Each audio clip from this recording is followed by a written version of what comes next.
नमस्कार दोस्तों, teaching with Shivam में आप सभी का हार्दिक स्वागत है।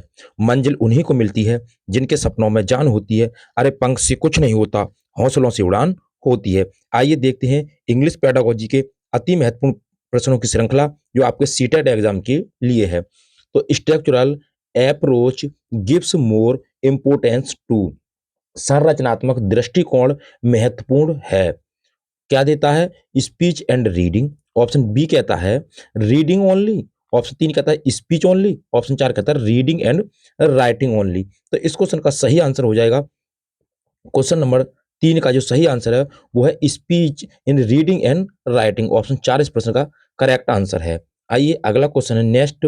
नेक्स्ट क्वेश्चन कहता है विच एमोंग द, क्वेश्चन नंबर अगला है विच among the following does not come under meaning based activities. यानी कि जो एक्टिविटी होती हैं किस पर आधारित होती हैं? एमोंग बीच में option A interesting with the test, यानी कि जो हमारी एक्टिविटीज होती हैं वो किस पर आधारित नहीं होती हैं। ऑप्शन 2 कहता है यूजिंग प्रीवियस नॉलेज, यानी कि जो आपकी प्रीवियस नॉलेज है उस पर आधारित होती हैं। ऑप्शन 3 कहता है रीडिंग, पढ़ने पर, the test and the then narrating the same to the peers, यानी कि उनके जोड़ों पर। ऑप्शन 3 कहता है reading out every word aloud and translating it, यानी कि बच्चे इसको जोर जोर से पढ़ें तब आधारित होगी। नहीं भैया, तो ऑप्शन 4 इस प्रश्न का करेक्ट आंसर हो जाएगा, यानी कि बच्चे जोर जोर से पढ़ते हैं। आइए अगला क्वेश्चन है, क्वेश्चन नंबर अगला है कि comparison is the skill of reading, skill of reading a piece of test, a piece of test closely और intensely for the purpose of extracting specific information from the test. कहने का मतलब यह है कि जो समझ पाठ से विशिष्ट जानकारी निकालने के उद्देश्य से पाठ के एक टुकड़े को, यदि पाठ का कोई टुकड़ा है को बारीकी से गहनता से पढ़ने का कौशल क्या कहलाता है? ऑप्शन ए कहता है इन्फेरेंटल। ऑप्शन बी कहता है ग्लोबल। ऑप्शन 3 कहता है कि लोकल। ऑप्शन 4 कहता है ट्रांसनेशनल। तो इसकी हिंदी हुई अनुमानिक, ये कहता है वैश्विक, 3 कहता है लोकल यानी कि स्थानिक, और 4 कहता है लेन देन संबंधी। तो ये जो कहलाती है, यानी कि बच्चे को गहनता से और बारीकी से पढ़ने का जो कौशल कहलाता है वो कहलाता है स्थानिक। ऑप्शन 3 इस प्रश्न का करेक्ट आंसर है लोकल। अगला क्वेश्चन है नेक्स्ट। नेक्स्ट क्वेश्चन कहता है, क्वेश्चन नंबर 6 है कि भाई it is a type of writing in which the teacher provides the situation and helps the class to prepare it. The teacher continuously provides feedback direction and expense of idea to the learners. ये कहता है ये एक प्रकार का लेखन है जिसमें शिक्षक स्थिति प्रदान करता है और उसे तैयार करने में मदद करता है। शिक्षक करता है लगातार विद्यार्थियों को फीडबैक, दिशा और विचारों का विस्तार प्रदान करता है। ऑप्शन ए कहता है कंट्रोल्ड राइटिंग, नियंत्रण लेखन। ऑप्शन 3 कहता है गाइड राइटिंग, निर्देशित लेखन। ऑप्शन 3 कहता है फ्री राइटिंग, स्वतंत्र लेखन। ऑप्शन 4 कहता है प्रोडक्ट राइटिंग, यानी कि उत्पाद लेखन। तो ये क्वेश्चन कहलाता है, सही आंसर हो जाएगा निर्देशित लेखन। ऑप्शन 2 इस प्रश्न का करेक्ट आंसर है गाइड राइटिंग। अगला क्वेश्चन है नेक्स्ट कि a teacher asked the students of class 5th, यानी कि 5वीं कक्षा के बच्चों से पूछता है to read the test thoroughly, then she asked them to answer the questions with reference to the contest RTC in this process she is encouraging students for. Option A कहता है स्पीकिंग। ऑप्शन बी कहता है scanning. Option 3 कहता है intensive reading. Option 4 कहता है extensive reading. इनके एक शिक्षक ने कक्षा 5 के छात्रों से पाठ को अच्छी तरह से पढ़ने के लिए कहा। फिर उन्होंने उनसे संदर्भ आरटीसी के संदर्भ में सवालों के जवाब देने को कहा। इस प्रक्रिया में वह छात्रों को किस लिए प्रोत्साहित कर रहा है? तो स्पीकिंग के लिए, स्कैनिंग के लिए, या गहरी पढ़ाई के लिए, या अतिशय अभ्यास के लिए? तो इस क्वेश्चन का जो सही आंसर हो जाएगा क्वेश्चन नंबर 7 का है कि भी गहन पढ़ाई आपको करनी है, तो हो जाएगा ऑप्शन 3 इस प्रश्न का करेक्ट आंसर है इंटेंसिव रीडिंग। क्वेश्चन नंबर है 8 आपकी स्क्रीन पर है the term compressible input is associate with, option A Lev Vygotsky, option B Stephen Krashen, option 3 Noam Chomsky, option D James Asher. तो इस क्वेश्चन का क्वेश्चन नंबर 8 कहता है कि समझने योग्य इनपुट शब्द किससे संबंधित है। तो समझने योग्य जो इनपुट वर्ड है वो किससे संबंधित है, तो वो है स्टीफन क्रेसन से संबंधित। ऑप्शन 2 करेक्ट आंसर है। अगला क्वेश्चन है नेक्स्ट कि which one of the following is least important in enhancing speaking skill of children. तो क्वेश्चन नंबर कहता है कि बच्चों के बोलने के कौशल को बढ़ाने में, बच्चों को जो बोलने का कौशल है उसको बढ़ाने के लिए निम्न में से कौन सा सबसे कम महत्वपूर्ण है। Option A listening patiently to children's talk, option 2 कहता है giving them an opportunity to express their feelings and ideas, option 3 कहता है कि भी asking closed ended questions, option 4 कहता है organising discussions on a given topic. तो इस क्वेश्चन का कि बच्चों के बोलने के कौशल को सबसे कम महत्वपूर्ण कौन करता है, तो बच्चे जो करते हैं आस्किंग क्लोज एंडेड क्वेश्चन, यानी कि बंद अंत वाले जो प्रश्न होते हैं, बंद सिरे वाले जो प्रश्न पूछता है वो कम से कम स्किल को दोहराता है। तो ऑप्शन 3 इस प्रश्न का करेक्ट आंसर है। आइए अगला क्वेश्चन है at primary level literature is a helpful in developing language of learners age. प्राथमिक स्तर पर साहित्य शिक्षार्थियों की भाषा के विकास में सहायक होता है। Option A it encourages the learners to complete the worksheet based on it, option 2 कहता है it is an authentic material covering various genres, option 3 कहता है it develops teachers interpretive creative and critical abilities, option 4 कहता है it is a good basis for the only expenses of vocabulary. तो question number 11 कहता है कि विद्यार्थी जो होती हैं भाषा विकास में सहायक होता है प्राथमिक स्तर पर साहित्य। तो पहला कहता है कि ये शिक्षार्थियों को इसके आधार पर कार्य पत्र पूरा करने के लिए प्रोत्साहित करता है। दूसरा कहता है ये विभिन्न शैलियों को कवर करने वाली एक प्रमाणिक सामग्री है। और तीसरा कहता है ये शिक्षक की व्याख्यात्मक रचनात्मक और आलोचनात्मक क्षमताओं का विकास करता है। चौथा कहता है ये शब्दावली के एकमात्र विस्तार के लिए अच्छा आधार है। तो इस क्वेश्चन का सही आंसर हो जाएगा ऑप्शन नंबर 2। ऑप्शन नंबर ये विभिन्न शैलियों को कवर करने वाली एक प्रमाणिक सामग्री है। आइए नेक्स्ट क्वेश्चन देखते हैं। अगला क्वेश्चन है A teacher prepares a worksheet and removes every seventh word from the test. Then she asks the learners to read the test. After that, they were asked to complete the worksheet with missing word. The task given on the worksheet is A. तो question number जो 12 है हमारा, एक शिक्षक एक worksheet तैयार करता है, कोई शिक्षक है और वर्कशीट क्या करता है तैयार करता है और पाठ से हर 7वें शब्द को हटा देता है। फिर वह शिक्षार्थियों से पाठ पढ़ने के लिए कहता है। उसके बाद उन्हें छूटे हुए शब्द के साथ वर्कशीट को पूरा करने के लिए कहा जाता है। वर्कशीट पर दिया गया कार्य है, पहला कहता है स्पीकिंग टास्क है, ऑप्शन 2 राइटिंग टास्क है, ऑप्शन 3 क्लोज टास्क टेस्ट है, ऑप्शन 4 कहता है ओपन टेस्ट है। तो इस क्वेश्चन का सही आंसर हो जाएगा वो हो जाएगा क्लोज टेस्ट, यानी कि परीक्षण बंद करें। तो क्वेश्चन नंबर इसका जो सही आंसर है वो ऑप्शन नंबर 3 हो जाएगा, क्लोज टेस्ट कहलाता है। अगला क्वेश्चन है next language is a arbitrary means that, arbitrary means that question number 13 का है। क्वेश्चन नंबर 13 कहता है 13वां जो क्वेश्चन है 13वां क्वेश्चन कहता है भाषा मनवाना है का अर्थ है। Option A something is a determined by judgment and for a specific reason, option 2 कहता है it is based on a valid reason and not on chance, option 3 कहता है there is a strong relation between the words of a language and their meaning, option 4 कहता है there is no inherent relation between the words of a language and their meaning. कोई चीज पहले वाला का कहता है कि कोई चीज निर्णय द्वारा और किसी विशिष्ट कारण से निर्धारित होती है। ऑप्शन 2 कहता है कि ये वैध कारण पर आधारित है न कि संयोग पर। ऑप्शन 3 कहता है किसी भाषा के शब्दों और उनके अर्थ के बीच गहरा संबंध होता है।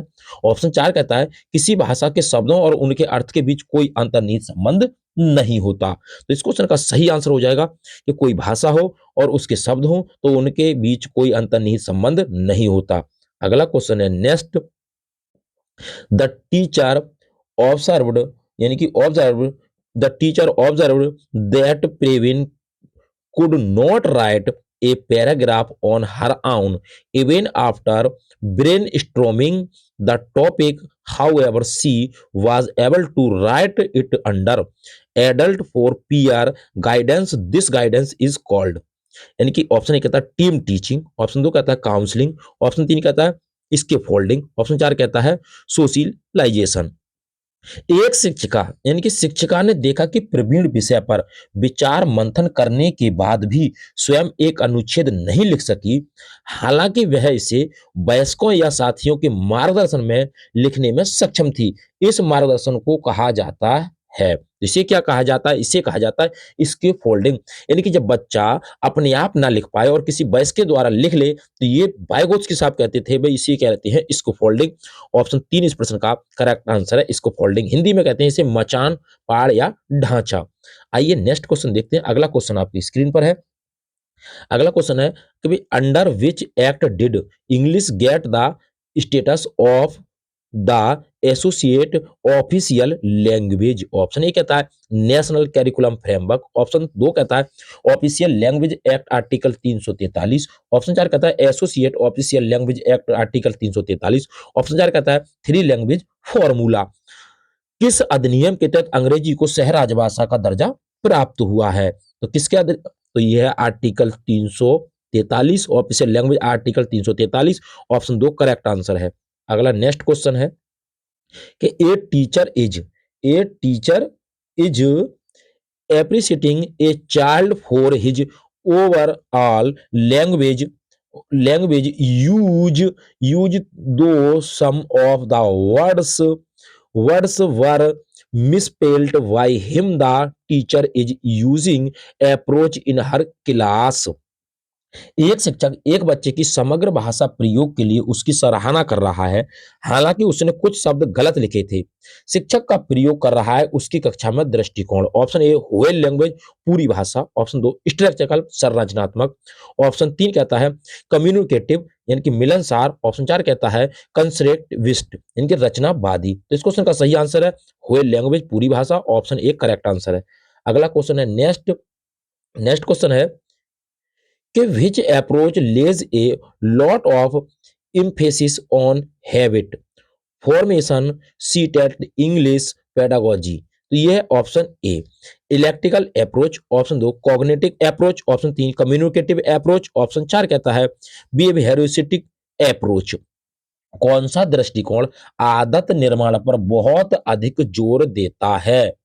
तो कौन सा देता है, यानी कि उदार दृष्टिकोण इलेक्ट्रिक अप्रोच, ऑप्शन दो संज्ञानात्मक दृष्टिकोण, ऑप्शन तीन कम्युनिकेटिव अप्रोच यानी कि मिलनसार दृष्टिकोण, ऑप्शन चार कहता है व्यवहारवादी दृष्टिकोण। तो ये है व्यवहारवादी दृष्टिकोण, ऑप्शन चार इस प्रश्न का करेक्ट आंसर है। नेक्स्ट क्वेश्चन आपकी स्क्रीन पर है अगला कि in the context of theory of multiple intelligence which one of the following intelligence is related to language?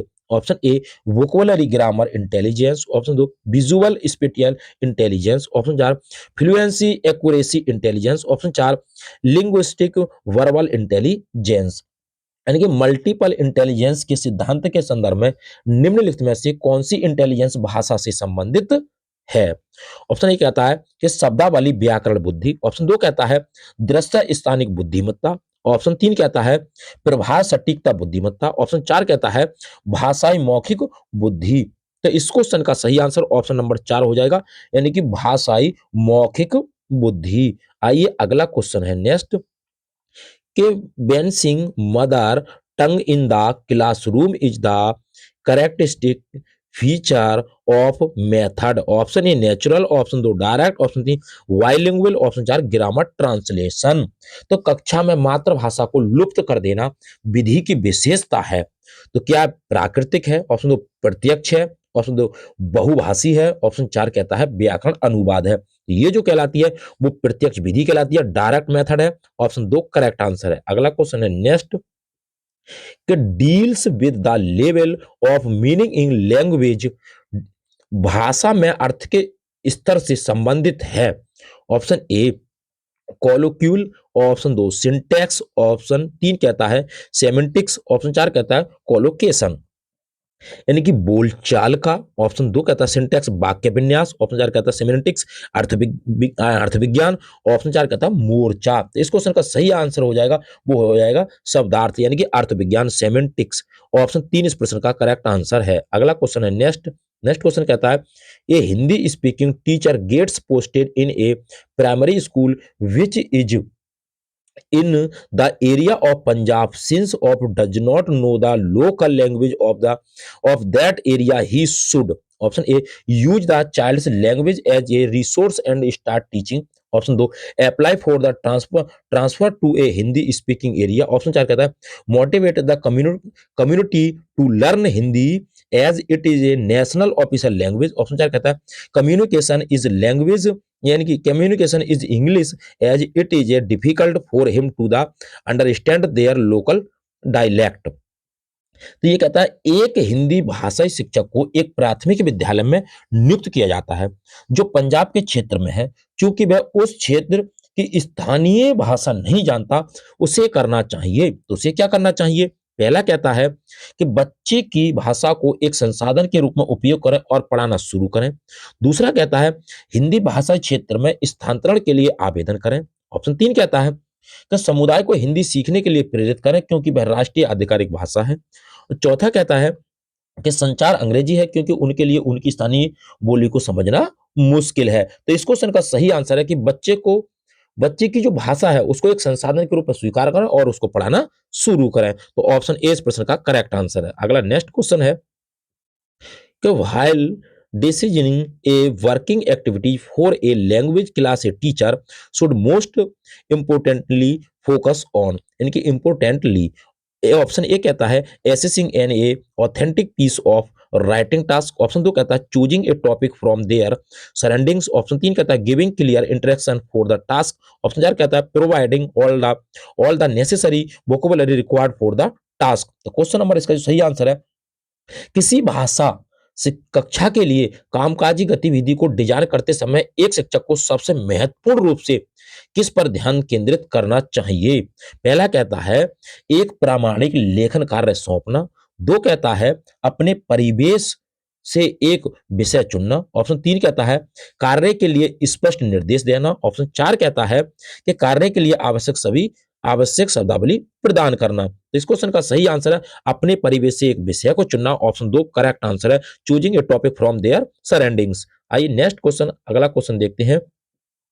Some children do not have exposure to English outside the classroom, so teachers' proficiency in spoken English is the essential because question number कुछ बच्चों को कक्षा के बाहर अंग्रेजी का ज्ञान नहीं है तो शिक्षक की अंग्रेजी बोलने में दक्षता आवश्यक है क्योंकि ऑप्शन ए कहता है students can imitate practice and drill the statements और sentence used by the teacher, दो कहता है the teacher can give more time to the grammar drills, option तीन कहता है the teacher can edit the errors in the students learning process, option चार कहता है the students may listen to and process the new language before they actually communicate in it।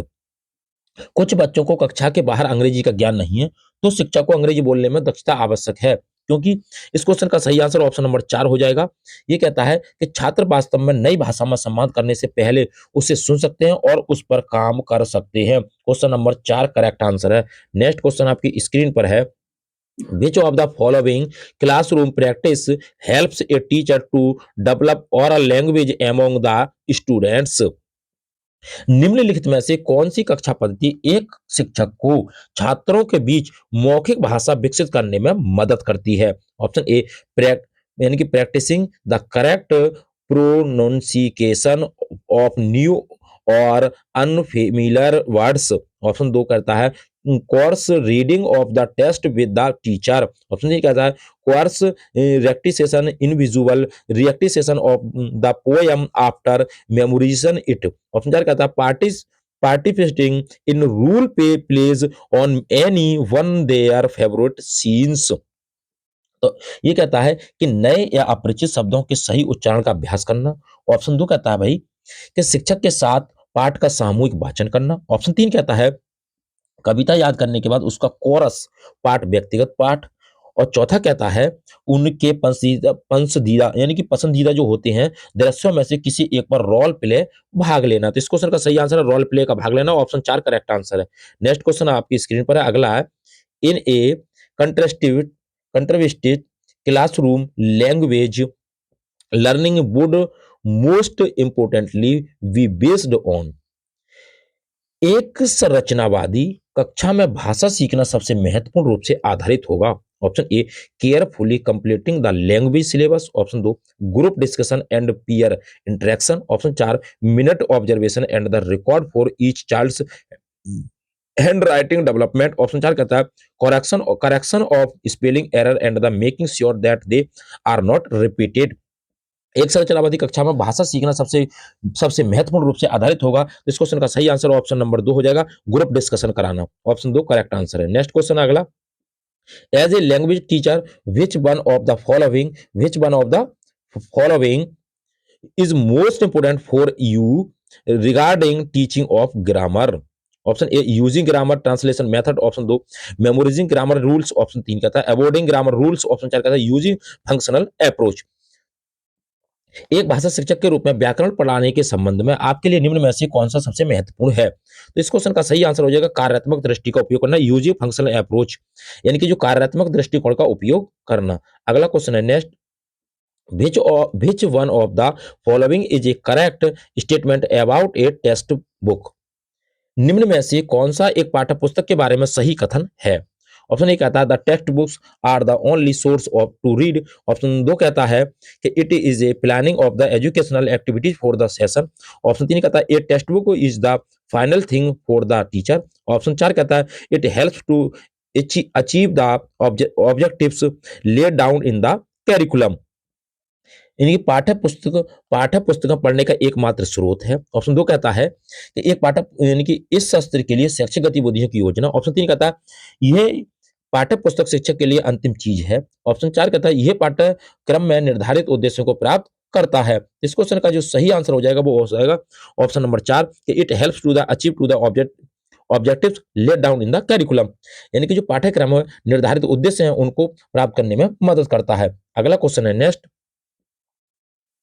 कि the purpose of diagnostic test in the language learning is to. Option A know the gaps in learners understanding. Option 2 give feedback to the parents in the PTMs. Option 3 कहता है fill the progress report of students. Option 4 कहता है plan and the paper question paper for summative assessment.